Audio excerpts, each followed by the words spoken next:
All right. Hi, everyone. So today I'm going to be talking about how to quantify neural entrainment during auditory motor synchronization tasks, but more specifically walking. Because walking is something we do every day. And in fact, walking disabilities lead to loss of autonomy, of well-being, and can be quite costly to both the individual and the healthcare system. The good news is that we can use rhythm, a free and easy to implement therapy, to improve walking abilities. But unfortunately, rhythm doesn't work for everyone and can even have detrimental effects on walking. Surprisingly, we cannot explain these individual differences with motor abilities. Instead, it seems that these differences happen in the brain. When we're listening to a rhythm, our brain activity, which is rhythmic, can start to oscillate at the beat frequency, a phenomenon that I will call neural entrainment. And thanks to EEG, we can record these brain responses with using, for example, the steady-state evoked potentials, which in theory are stable responses. So stable in terms of frequency, we always see one neural oscillation per beat in terms of phase and in terms of amplitude or power.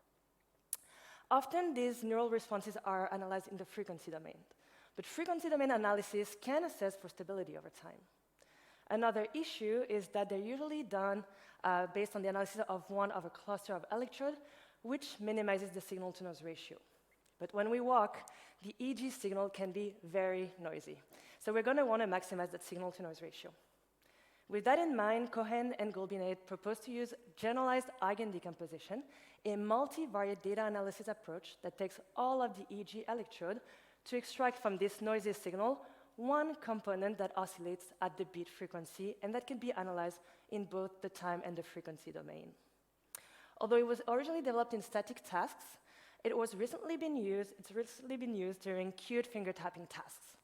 In these studies, the authors used generalized Eigen decomposition to extract from the EEG data two brain components of interest: a steady-state evoked potential component that oscillates at the beat frequency, and a beta component. Beta oscillations are important because they can mediate the predictions, which is necessary to be able to synchronize our movements to an auditory stimulus.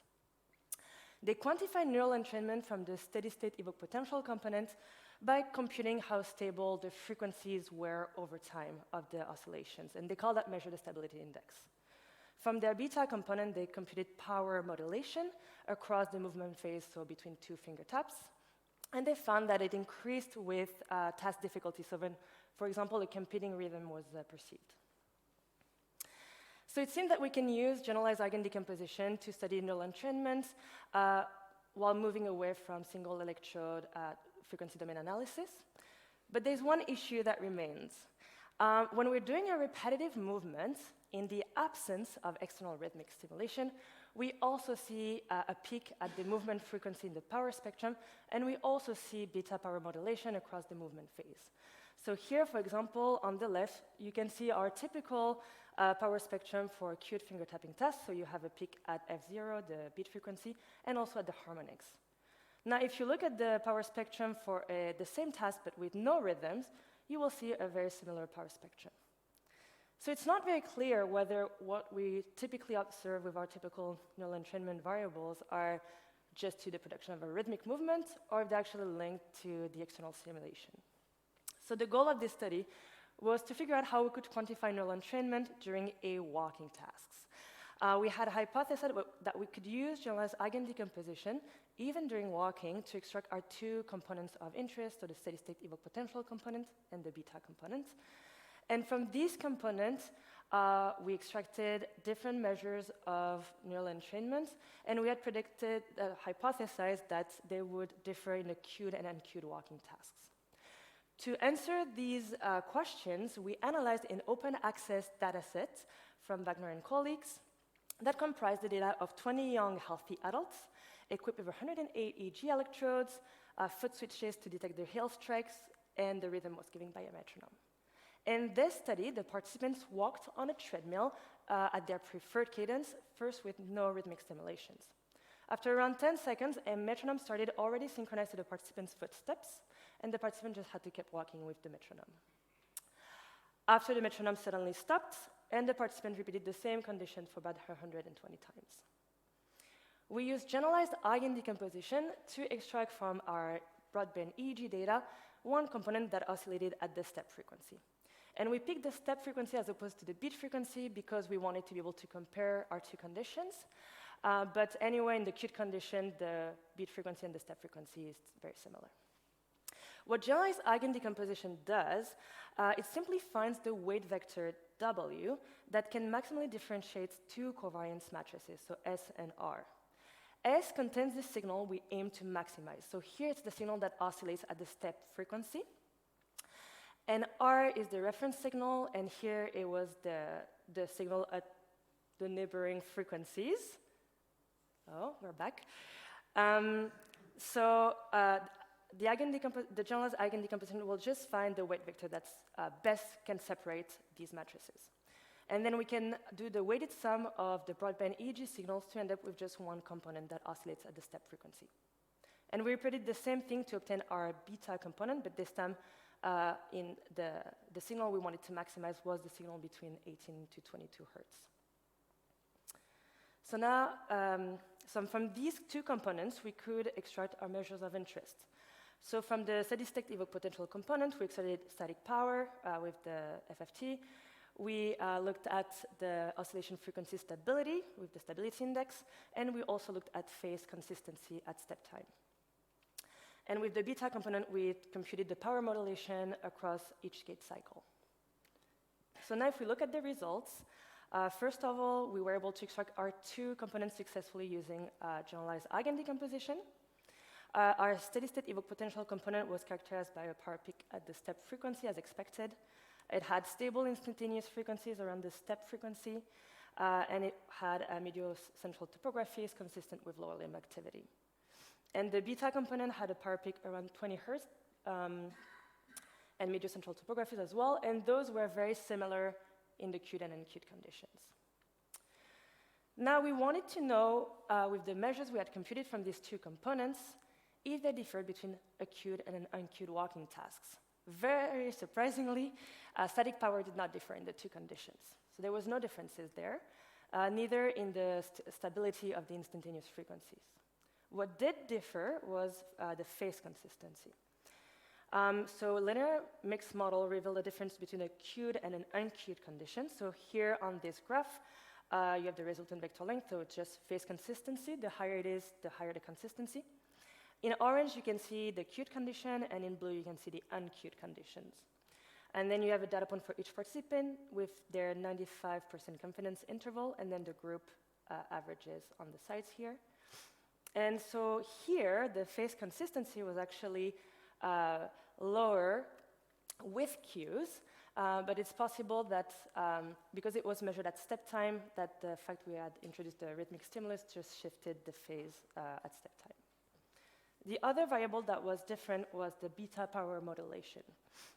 And here, the linear mixed model revealed that the beta power modulation was lower with the cues. And we'll come back to these results after. So to sum up, we saw that we could probably safely move away from just frequency domain analysis based on one electrode and use multivariate analysis approach to take advantage of all of the EEG electrodes, remove some electrode selection bias, increase the signal-to-noise ratio, which is important for motor tasks, and also allow time and frequency domain analysis at the same time.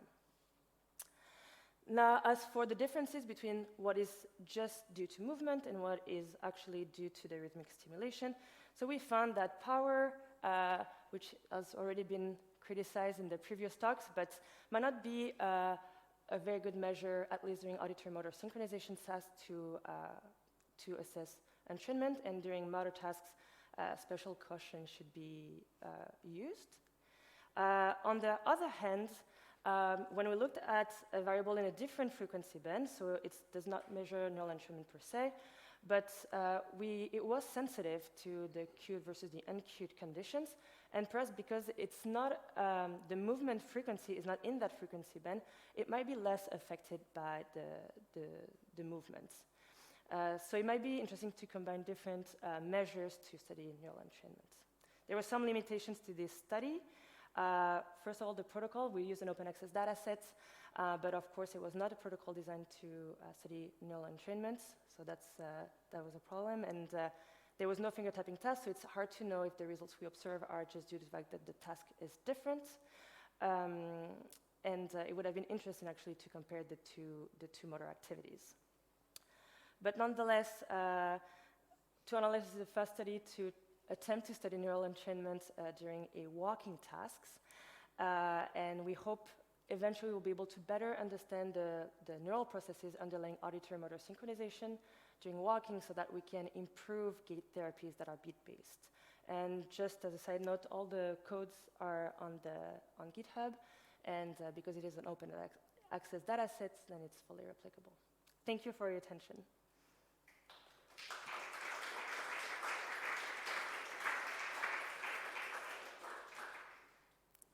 Amazing. Thank you so much, Clara. If there's no questions already here, I guess this is maybe a stupid question, but with regards to the Eigen decomposition approach, yes. Because my impression is that you're collapsing across electrodes, but you're still reporting a topography. How does that work exactly when you don't then have the spatial information actually, because it's all collapsed? So we still use, we assign a different weight to each electrode. So we combine all of the electrodes. So for sure, if you put a high weight on a frontal electrode and a high weight on a posterior electrode, the topography will look really strange. But you can still do a topography with all of your weights. And then the topography is kind of indicative of if you find what you were looking for, because if I had weights all around, but it's a motor task, I would expect more of a high weights in the mediocentral areas. So the topography is just indicative of, am I looking at the right, is the component I extracted what I'm actually looking for? But you can extract, if I have 108 electrodes, I can extract 108 different components. So I have different combinations of weights that I can use. But usually you take the first one, the first weight vector that the algorithm is giving you. Okay, cool. Yeah, it's the first time.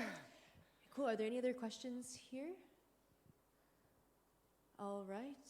I could look online. I just haven't been monitoring so well.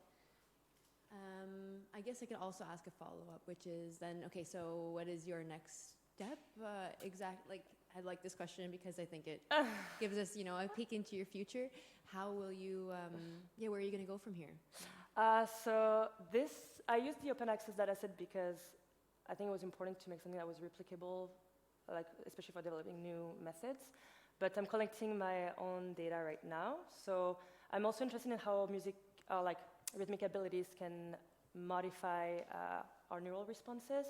So in my data collection, although I'm still looking at gaits, I test participants for their rhythmic abilities beforehand, the effect of music training before and after, so I do pre-post. And also I added finger tapping to see if I could reproduce previous results, and yeah. So that's the next steps. The data collection is in progress, and it's a big data collection, so. Amazing. Yeah. Cool, well, we're looking forward to seeing more. Thank you so much again. Thank you. Give it up for Clara.